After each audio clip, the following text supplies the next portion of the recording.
Hello and welcome to a uh round of 64.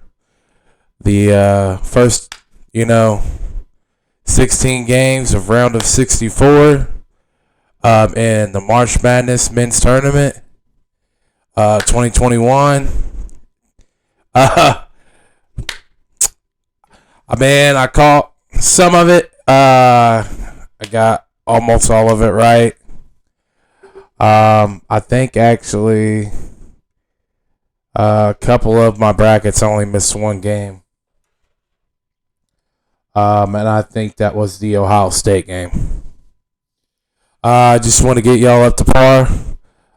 You guys are tuning in right now to the Rocky Sports Talk Sheet, where you can get your amazing news. The games today were awesome. Some of them weren't close, obviously. Some of the 1-16 matchups, we didn't get no upsets there today, folks. But we did get some upsets. Like I said, number 2 Ohio State fell today in overtime. That score on the board: Oral Roberts 75, Ohio State 72 in overtime. The next update on the board that happened today: number 12 Oregon State over 5 seed Tennessee 70-56. Another upset, a 4-13 upset. North Texas 78, Purdue 69. That one in overtime. North Texas took over and dominated that overtime period.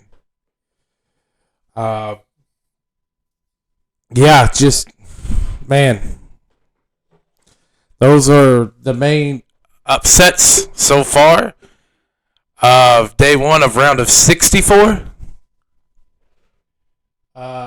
We did have some other good games. Some big schools that usually do really well. One of them got bounced today. Like I said, it's not the year for the blue brands, like the Dukes, like the North Carolinas, like the Kentuckys. It's not going to be a good for Michigan State. Louisville didn't even make it. I said Louisville earlier, like last week or whatever. Indiana, like last week. The heck, I think they ended on like a 7-game losing streak, 6-7 games. This is, like I said, North Carolina lost to Wisconsin 85-62. They got spanked, y'all. Straight spanked. Number 2 seed Houston 87. Cleveland State 15 seed 56. 1 seed Illinois 78. 16 seed Drexel 49. 1 seeded Baylor 16 seeded Hartford. Baylor 79. 16 seeded Harvard 55.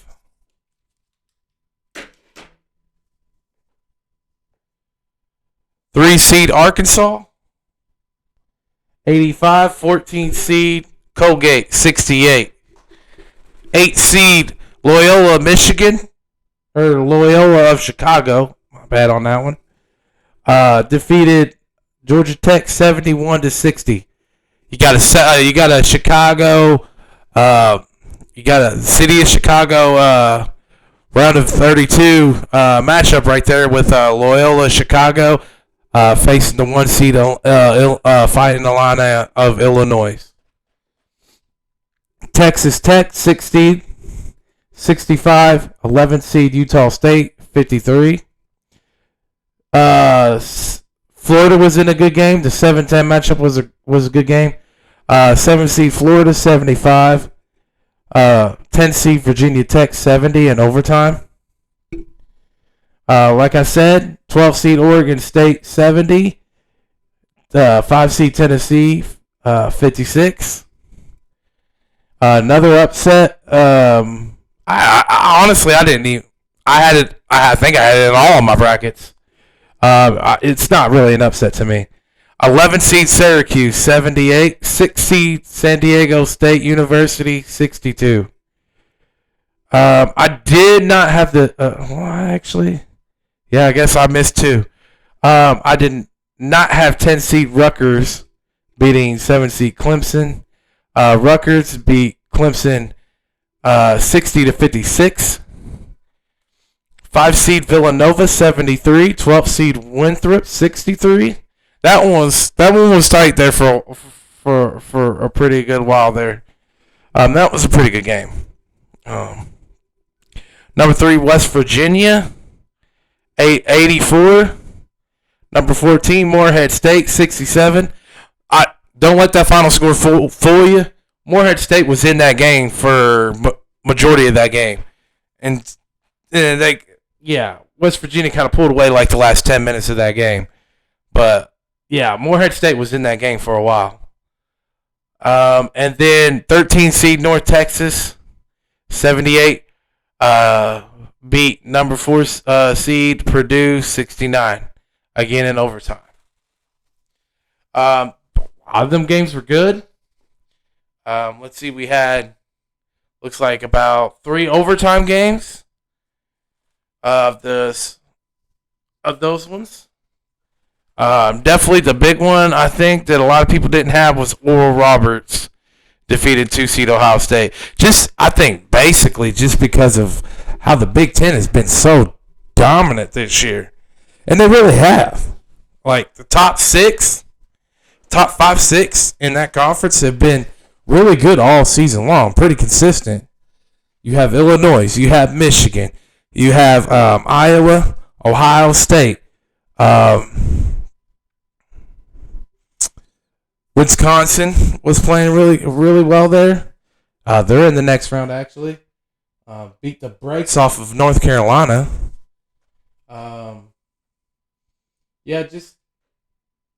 Purdue. Even though they got upset today, Purdue was playing pretty well.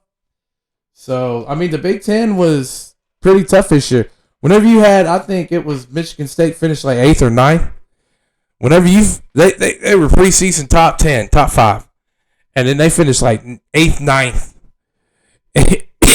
in the regular season in the conference.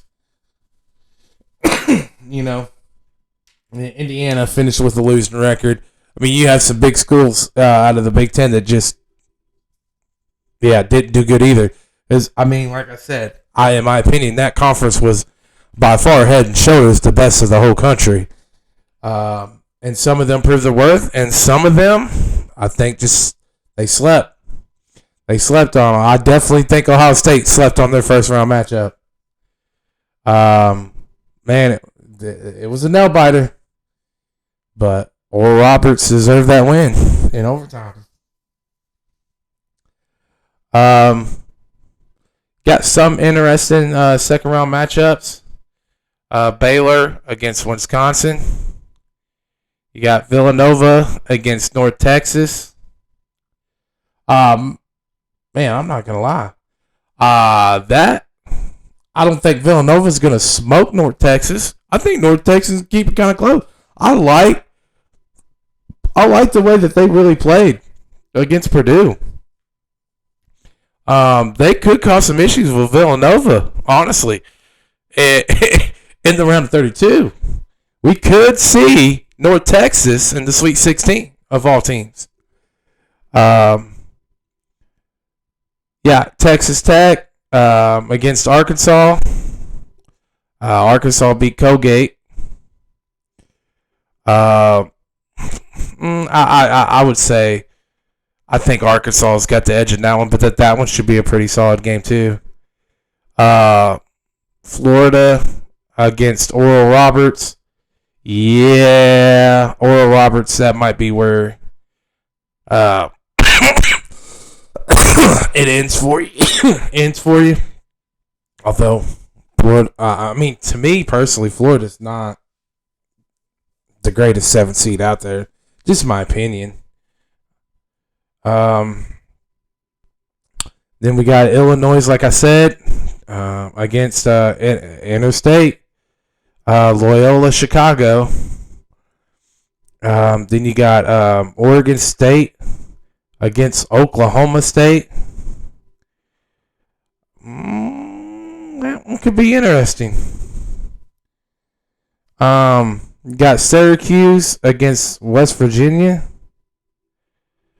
West Virginia, don't sleep on Syracuse, man. Rutgers against Houston. I think Houston's gonna beat the brakes off of Rutgers. I know some people say that Rutgers and Houston will probably be a good matchup. Nah, I think they beat the brakes off of them. I got them winning that one by like 14 plus. But I think games to watch out for this for the round of 32 in the South and Midwest part of the bracket. Baylor, I don't think it's going to be a cakewalk against Wisconsin. Although I think in the end they will pull away. They'll probably win by like 8 or 9, but I think it'll be a good fight for the majority of that game. Villanova and North Texas, like I said, don't sleep on North Texas. I liked what I saw with them in that Purdue game. Villanova, you better not sleep on them. Because if you do, North Texas can be in a long shot. But, I mean, I still think Villanova is definitely going to be favored by like 7, 8 points. A solid 7, 8 points. Probably what they'll win by. Don't be surprised if it's the other way. Like I said, Arkansas over Texas Tech. Florida, Oral Roberts.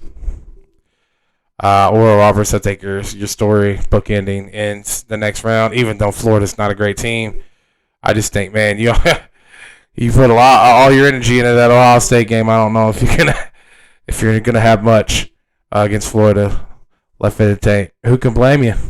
That was a pretty good upset. Definitely the upset of the tournament so far. Illinois against Loyola Chicago. Illinois, hands down. Loyola Chicago, good story, but you're gonna get spanked. Oregon State, Oklahoma State. I'll take Oklahoma State in a tight one though. In a tight one, probably like 8, 9 or less. Between that 5 and 9 point range is what I would guess, but still a competitive game. Syracuse, West Virginia. Honestly, that one's going to be like 3 points. That was a toss-up for me right now. I'll have to tell you all later whenever we start those other games what my prediction is on that. But that one's a toss-up right now. I would give it a very slight edge to West Virginia right now.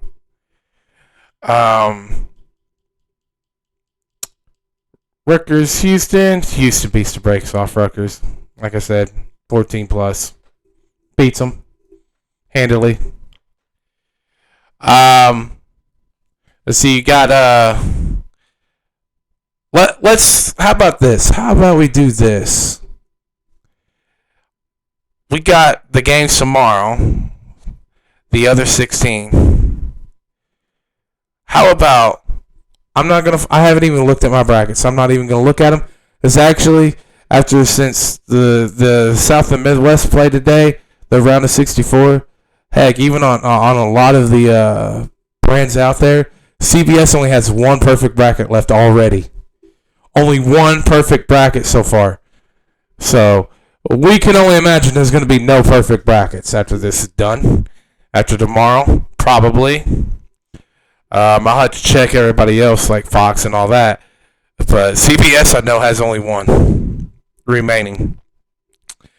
Let's go ahead and try to pick our upsets out of the West and East regions, shall we? Let's see. We got Gonzaga and yeah, Gonzaga. No upset there. No pun. No pun intended there. Um, yeah, not gonna happen. Mm-mm. Nope, nope.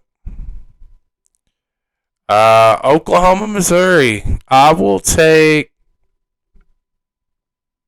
Missouri. Creighton, UCSB. I think that's the University of.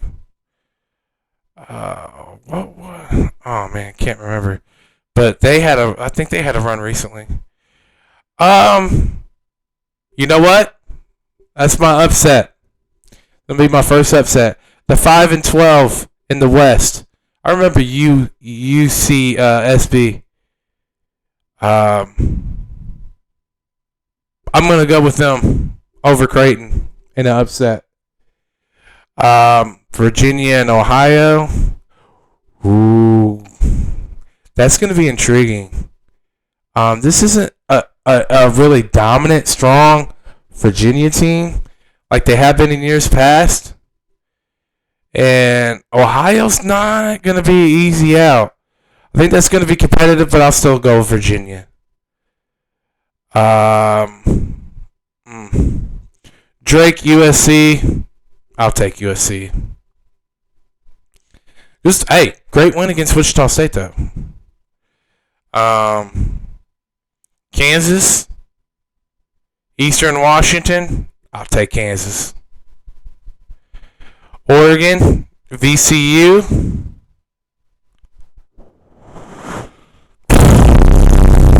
Oregon. Iowa, Iowa. I ain't even gonna finish it. Grand Canyon's not upset in Iowa. I mean, they ain't gonna be like Ohio State. They ain't coming out with the dud. No, Iowa. I mean, Iowa's no Gars alone will beat Grand Canyon. Like Michigan against Michigan. Too much firepower there. Not getting upsetted by a 16th seed. LSU, St. Bonaventure. That one's a tricky one. I'm gonna go LSU though. Colorado, Georgetown. Georgetown, man, they caught fire, dude. Right at the perfect time, tournament time. Just went through, bought their ticket. We need to come back to that. I need to think more on Georgetown. Florida State, UNC, Greensboro. I'll take Florida State. BYU, UCLA. I'll take 11, the 11 seed UCLA Bruins over the 6 seed BYU. So that's going to be another upset I'll have tomorrow. So I have an 11 and beating a 6. Texas and Abilene Christian. I'll take Texas. UConn and Maryland. I'll take Maryland. 10 seed beating 7 seed. Alabama and Iona. Alabama. And you know what? I'm gonna go ahead. I'm gonna go ahead and do this. I think I'm gonna go ahead and do it. I think they scratch out one more upset, and then after this they're done. But I will take 12 seed Georgetown to get one more, put one more on their win streak against 5 seed Colorado, and I think they take Colorado. Very good game. Very, very, very competitive game. But Georgetown comes through in the end. But they will lose in the second round. So let's see. I have UCSB, 12 seed, beating 5 seed Creighton. I think that's the only upset I have in the West region. In the round of 64.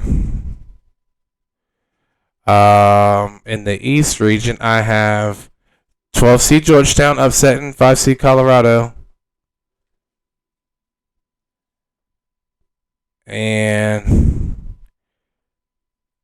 11 seed UCLA upsetting 6 seed BYU,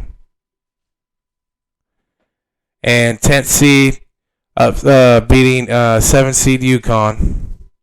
I think those are the ones I'm picking for tomorrow. All the other teams win, but I mean there was one that, man, I was really strongly.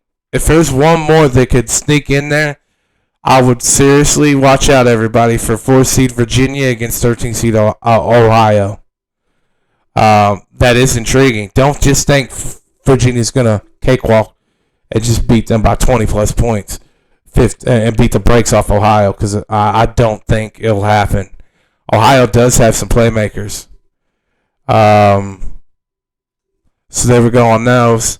Also, I got some more breaking news. Free agency, NFL free agency. He's not signed yet, but after Juju Smith-Schuster chose to sign that 1 year, $8 million to stay with the Pittsburgh Steelers on a 1 year deal. It does look like there is 3 or 4 teams in the bidding for Kenny Golloday, receiver from the Lions. Like I said, personally, I think that Juju and him are more like number 2s. And if I had to pick the better of the 2, it would be Golloday, not Juju. But right now, it sounds like there is a serious offer from the Bears, between 11 and 12 million a year being offered to him. And especially in this salary cap that really, it usually goes up about 15, 20, 25 million a season or whatever, projected before this whole COVID thing. It really went down more. So really, I mean, you got to think, all the teams really capitalized because they didn't gain what they were before this whole COVID thing was projecting to go. They actually went back. So teams lost 30 plus million in the cap space total in all actionality.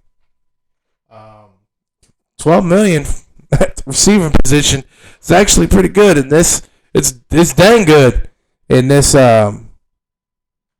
market for this year in free agency. If I was Golloday, it does sound like there's like 2 or 3 other teams in bidding for him,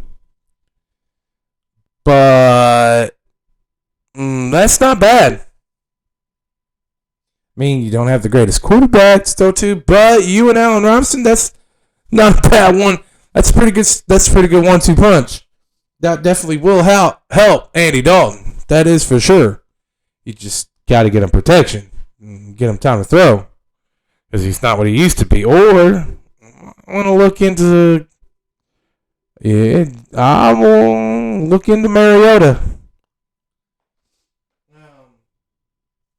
Also, there was 2 trades by the Raiders.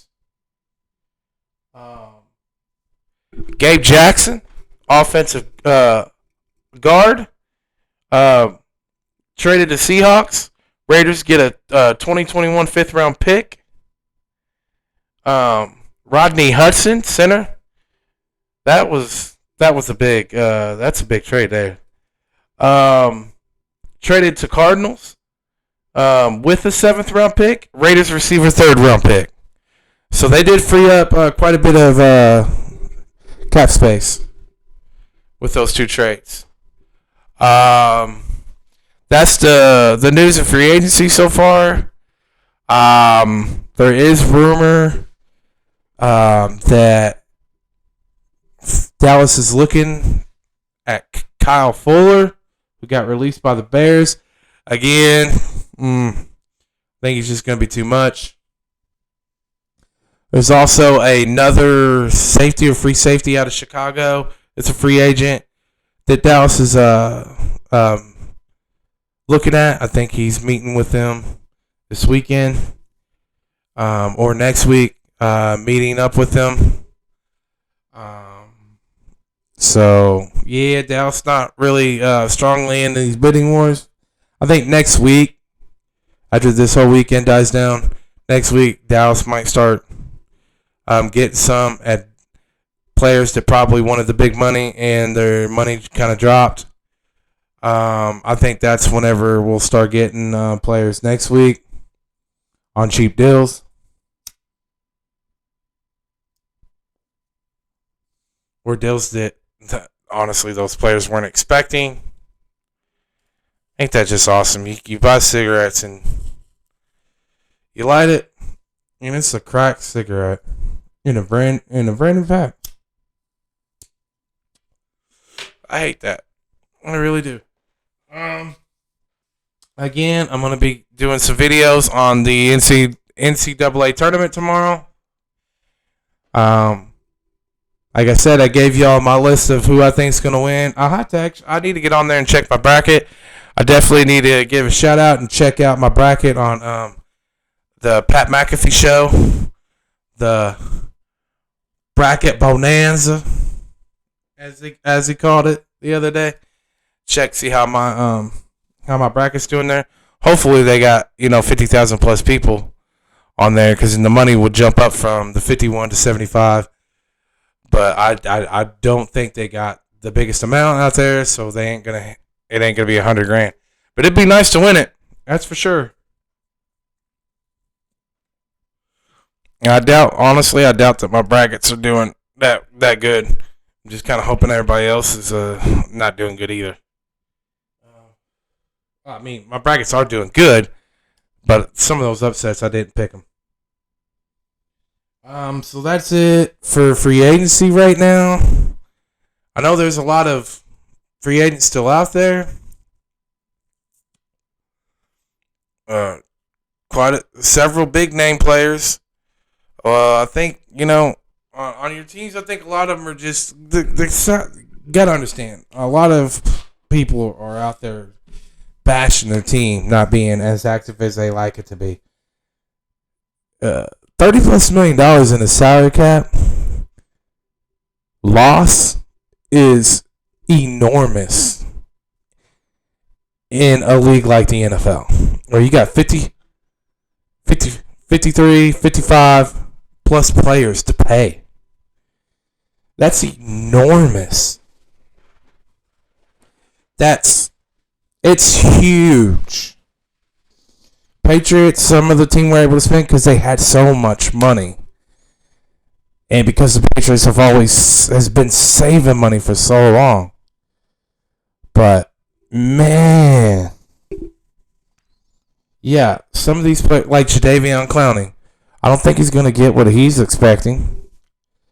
There's going to be names out there that you just kind of have to wait, and your teams will eventually pick up. They'll probably wait a couple weeks and then start signing people, because then these people and their agents are just going to... Well, the trend this year is 1-year deals, and then hit the market again next year. That's the trend. It's a smart thing. So you're still going to be able to get really good players probably on your team at discount prices here in a couple weeks. You just will. So just wait it out. Be patient. Other than Chicago, I don't know what they're doing in Chicago. I can understand the Bears fans. I understand y'all's Bear fans. Yeah, there's been a lot. You've made some head scratching moves. I ain't gonna lie. Head scratching. Crazy moves.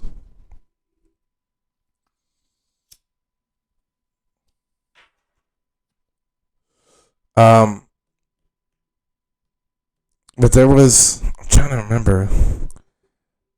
Arizona signed another receiver. You got to think they got like 4 number receivers. So I think this. I do want to say I'm pretty certain that. I know you love him, but I definitely think it's over. Or Larry Fitzgerald's not coming back to the Arizona Cardinals for another season. He either will retire, or probably play one more year on a championship contending team and try to go get his ring before he retires. But nah, they got too much. They got a lot of money already put into the receiving corps. So I definitely want to say that I'm pretty certain, 99.9% sure, that Larry Fitzgerald is done with the Arizona Cardinals and is not coming back. Like I said, there are key positions. Hey, even my team. Yeah, I'm still waiting. A lot of Cowboy fans out there. I understand. A fan base. I get it. Be patient, Cowboy fans. Be thankful. You know, we could have went into free agency really not really having a quarterback. Or next year, definitely for sure. If we franchise tag Dak, it was over. We did it the second straight year, it was over. So right now, just be glad that you got Dak locked in for 4 years. And we at least got our quarterback. Because a lot of teams are messing that up right now. Those teams that are messing it up. So at least be happy with that, Cowboy fans. But also realize we got like a little bit over $10 million in the cap left to spend. So we can't splurge. So yeah, don't worry, don't panic. I think we'll still get 3-4 pieces. We have gotten some that are like backups, somewhat starting type players on cheap contracts, but these ain't gonna be like Pro Bowl type players. But they might just fit in our system real well, so they could be solid. So we don't know yet. Let's just wait and see.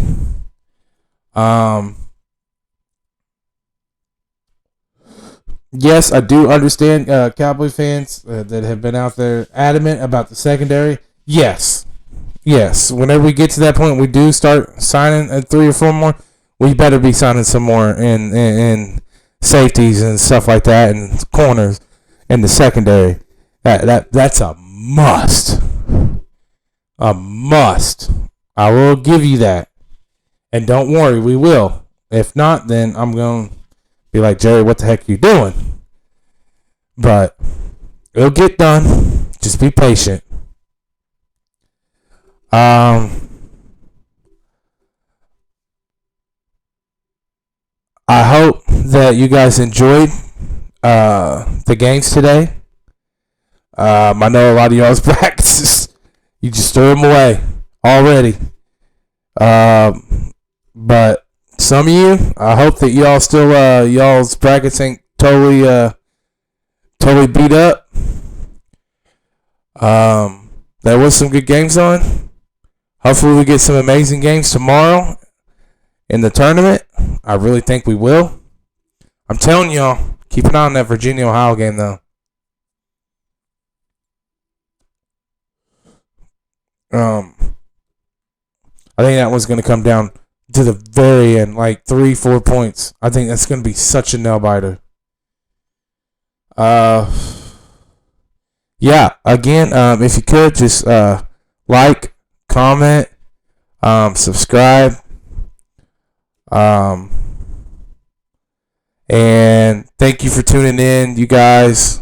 I think I'm going into my second week. Tomorrow will be week 2 that I've been on YouTube at all with this channel. This is my only channel. So I want to thank you guys. I think I only have 4 subscribers so far, but I'm doing the best I can. I'm new at this. I've always loved sports, but I've never done it, where I make videos and put it out there on a platform like YouTube or anybody else like that. So I just, I hope to get y'all support. I hope y'all do like these videos. I hope that I feed y'all some sports knowledge. And I hope that y'all enjoy your weekend. I hope y'all have a great weekend. And just stay safe. And like I said, just like, comment, and subscribe. Also hit the notification bell if you can. I'll be on again tomorrow with some more videos and updates on the tournament and other NFL free agency and anything else sports related. Again, this is the Rocky Sports Talk Sheet signing off. Peace out, y'all.